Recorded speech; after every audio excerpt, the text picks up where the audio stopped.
Bismillahirrahmanirrahim. Assalamualaikum warahmatullahi wabarakatuh. Waalaikumsalam warahmatullahi wabarakatuh. Kita mulai perkuliahan siang hari ini secara online. Kita awal dengan membaca surat Fatihah dengan sikap sempurna untuk bisa memahami apa yang kita bahas nanti di kuliah secara istirapan ini dengan baik. Ala hadiniyah wa ala kulli niyatin sholihah. Al-Fatihah.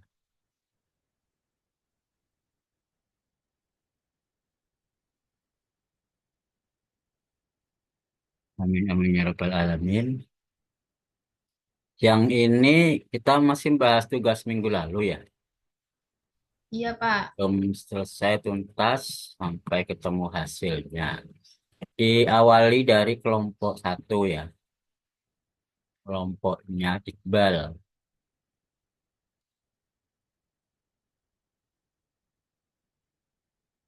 Silakan diwakili.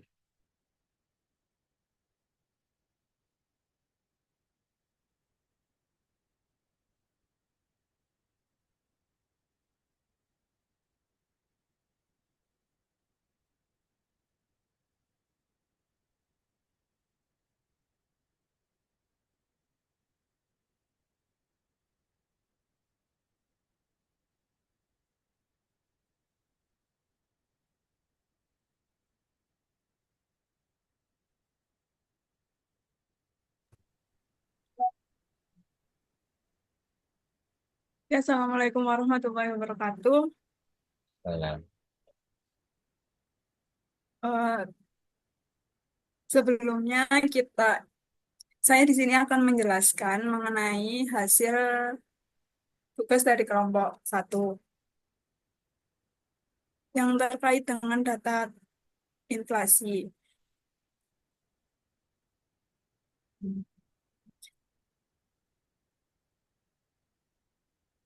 Dilakukan pada uji pertama akan dilakukan uji stasionaritas, di mana untuk melihat data apakah memiliki rata-rata yang konstan atau variansi yang stabil dan autokorelasi yang tetap sepanjang waktu. Eh, Dalam uji stasionaritas ini kita menggunakan ADF dengan menghasilkan nilai p-value sebesar 0,472, di mana hal tersebut menunjukkan bahwa p-value lebih besar dari 0,05, yang mengindikasikan bahwa data tersebut tidak bersifat stasioner. Untuk itu akan dilakukan transformasi. Transformasi yang kami gunakan adalah differencing, di mana bentuk asal mula datanya kan YT. Kemudian setelah di differencing satu kali, datanya berubah menjadi ZT, di mana ZT adalah YT min 1.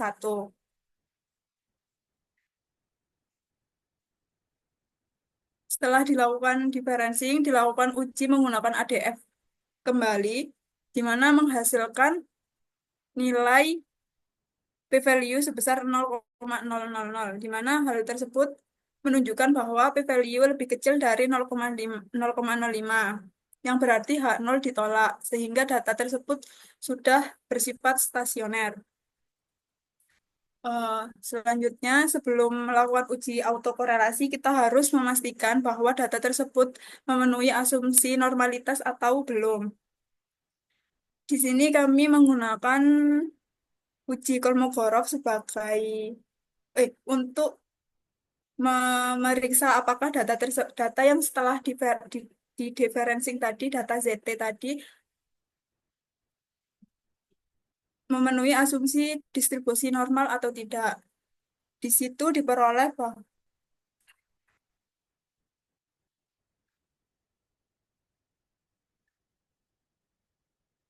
oh, diperoleh nilai p-value kurang dari 0,05, sehingga data tersebut P-value-nya berapa? p-value-nya sebesar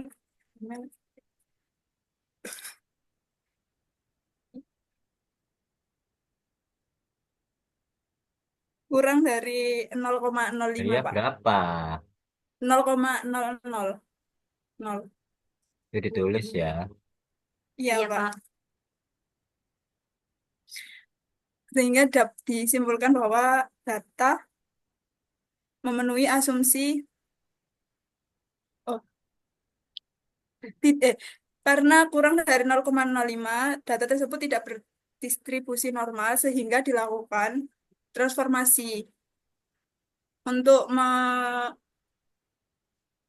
untuk membuat data tersebut normal. Kita menggunakan uji Johnson,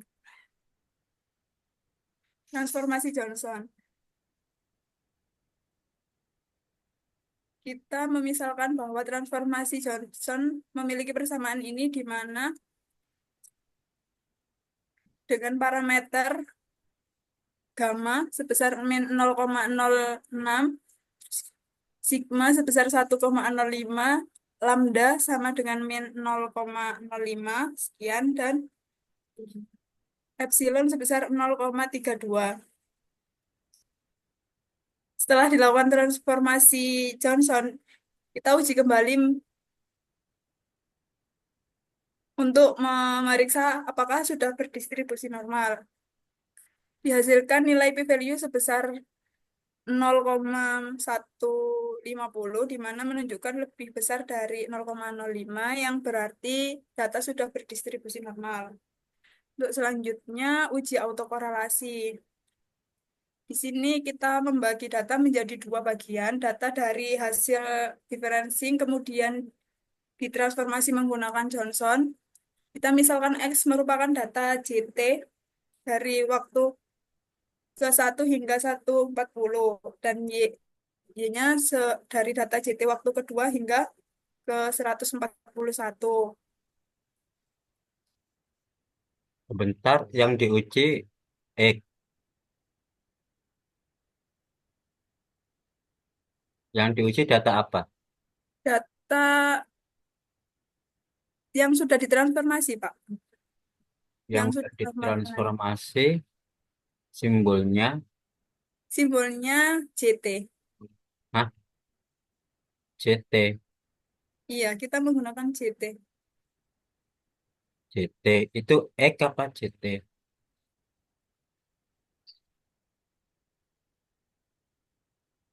Gimana, Pak? Oh, X itu CT. Iya, Iya. kita Oh, CT itu yang sudah ditransformasi. ya sudah transformasi Johnson. Oke, lanjut. Lanjut,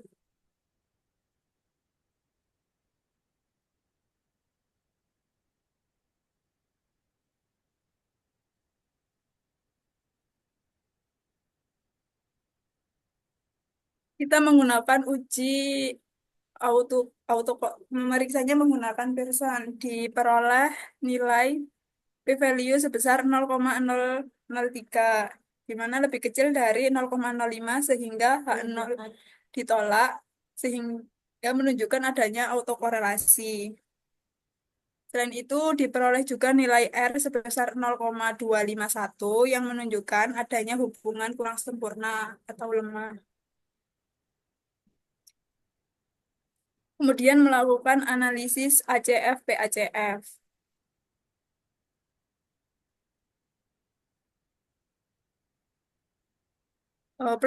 Plot ACF di atas menunjukkan penurunan terhadap bertahap, sehingga menunjukkan cut off setelah leg 1, yang dimana dihasilkan modelnya P sama dengan 1 sehingga AR1. Pada plot PACF menunjukkan penurunan bertahap, dan ACF-nya menunjukkan cut off setelah leg tertentu, sehingga menunjukkan model MA dengan P-nya sama dengan 1. Kok P? Oke. Ki, maaf Pak, tipe Bapak. Langsung dirubah wong buat aja.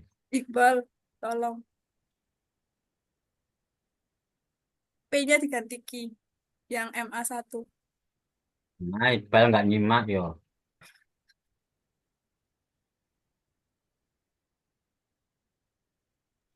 Apakah sudah? Nah,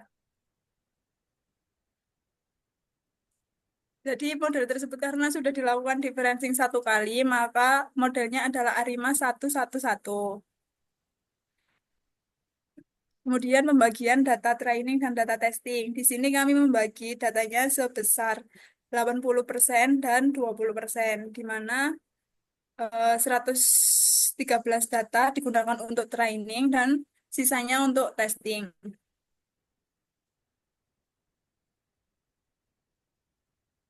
Yang kemudian dilakukan uji homoskedastis menggunakan uji branch Pagan, di mana menghasilkan nilai p-value sebesar 0,062 yang lebih besar dari 0,05, sehingga disimpulkan bahwa residual sudah bersifat homoskedastis.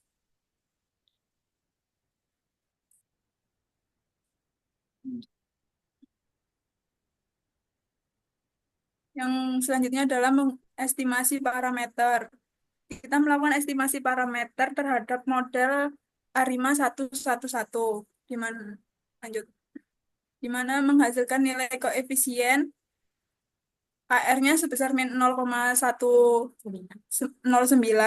MA-nya sebesar min 0,515, konstantanya 0,032, dan nilai minnya adalah 0,029. Lalu parameter tersebut dilakukan uji signifikansi. Diperoleh nilai p-value dari AR1 adalah 0,625 yang menunjukkan lebih besar dari 0,05, berarti menunjukkan bahwa parameter tersebut tidak signifikan. Yang kemudian MA diperoleh nilai p-value-nya sebesar 0,008 yang menunjukkan lebih kecil dari 0,05, yang berarti parameter tersebut signifikan. Kemudian konstanta yang memiliki p-value sebesar 0,816, di mana lebih besar dari 0,05, yang menunjukkan bahwa konstanta tidak signifikan. Berdasarkan hasil tersebut, model AR tidak signifikan, sehingga kita melakukan differencing kedua kali untuk memodelkan kembali AR dan MA. Jadi data Johnson, transformasi Johnson tadi kita lakukan differencing. Jadi data Johnson kita lakukan differencing satu kali menjadi persamaan WT sama dengan JT min 1. Berdasarkan ACF differencing kedua, differencing Johnson diperoleh model ARIMA 121. Kemudian dilakukan estimasi parameter. Estimasi sekaligus uji signifikansi parameter. Eh, Berdasarkan hasil tersebut diperoleh koefisien dari AR adalah 0,2503 dengan p-value 0,03 yang menunjukkan bahwa parameter AR sudah signifikan. Sedangkan MA1 sebesar 0,98437 dengan p-value 0,000 juga menunjukkan bahwa signifikan bahwa parameter tersebut sudah signifikan. Kemudian untuk konstantanya sebesar 0,0007 dengan p-value 0,983 menunjukkan bahwa konstanta tidak signifikan. Karena konstanta tidak signifikan, maka akan dilakukan pemodelan ulang tanpa menggunakan konstanta. Sehingga diperoleh hasil akhir dari nilai parameter AR adalah 0,2983 dengan MA1 sebesar 0,9761. Sehingga bentuk persamaan ARIMA 121 dapat ditulis sebagai WT sama dengan 0,2983 dikali WT min 1 ditambah epsilon T ditambah 0,9761 epsilon T min 1. Kemudian dilakukan uji simultan. Berdasarkan hasil tersebut Sebentar diperoleh atas lagi, ke atas lagi, ke atas. Itu epsilon T-nya taruh di belakang sendiri ya, Mas Iqbal tolong. karena itu errornya, bukan variabel. Variabelnya kan BT min 1 dan epsilon T min 1. Errornya di belakang. Baik, Pak.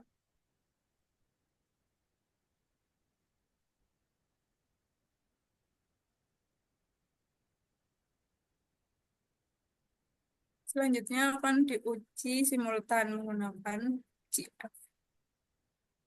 Diperoleh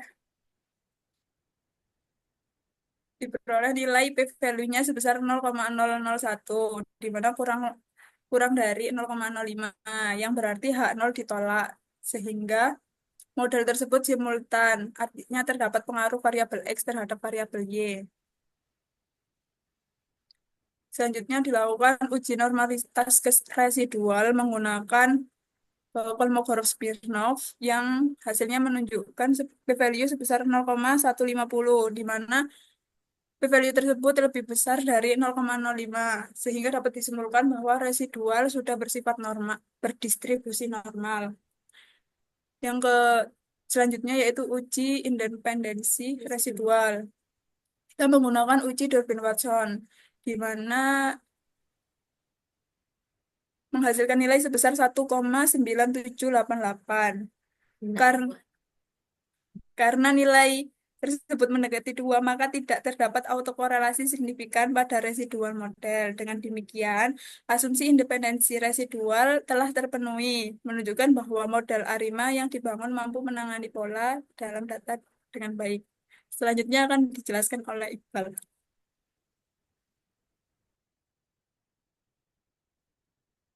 Yuk. Selanjutnya adalah evaluasi performa model. Kita menggunakan evaluasi dengan menggunakan MAPE. Diketahui kalau MAPE kurang dari 10%, model sangat baik. Kalau MAPE 10-20, model baik dan memiliki prediksi yang cukup akurat. Kalau MAPE 20-50%, model cukup baik, tapi kesalahan prediksi masih tinggi. Dan kalau lebih dari 50, maka model kurang baik. Kami menguji MAPE dengan menggunakan rumus tersebut. MAPE sama dengan ABS, data aktual kurangi data forecast, dibagi data aktual dikali 100. Itu MAPE Dihasilkan apa AP? MAPE, kurang balik. Oh, APE. Ah, terus ini oke, MAPE. Oh, itu AP, Pak. Yang Oke, AP, dirumus Pak. itu. Maaf, Pak, AP, Yang Pak. dipakai AP apa MAPE? Oh, itu menghitung AP-nya terlebih dahulu, nanti dilihat melalui statistika deskriptif yang Oke, rata-rata ini Pak Min. Hmm. Min dari nanti AP akan tersebut. Nah, terus rumus MAPE-nya, Oh, kan belum MAPE, Pak. ditambahkan ya Pak. kan yang kamu pakai kriterianya MAPE, tapi yang dipakai AP. MAPE saya lupa. Rumusnya MAPE ya. Yo, cek. Itu kan kali 100%. Ya, kali 100%, Pak. 100% itu sudah MAPE, bukan 100 saja. Tadi 100%, Pak. 100%. Kemudian itu rata-ratanya. Diambil rata-ratanya. Rumus Oke, rumus tadi kan AP itu belum rata-rata. Diambil rata-ratanya, maka akan menjadi MAPE. Jadi belum selesai itu rumusnya. Sampai ketemu MAPE. Itu aktual forecast-nya harus dalam bentuk simbol Y. Apa kamu pakai apa W ya? Berarti WT dengan apa regresinya sampean kan data aktualnya. Jadi sampean harus mengembalikan ke aslinya. Ya kalau misalkan pakai masih sementara WT ya nggak apa-apa sama-sama WT-nya, tapi WT satunya WT cap. Jadi jangan pakai kata-kata, pakai simbol sehingga sesuai. Simbol sampean kan tadi W. Lah, terus ini yang mana? W-nya itu masuk mana?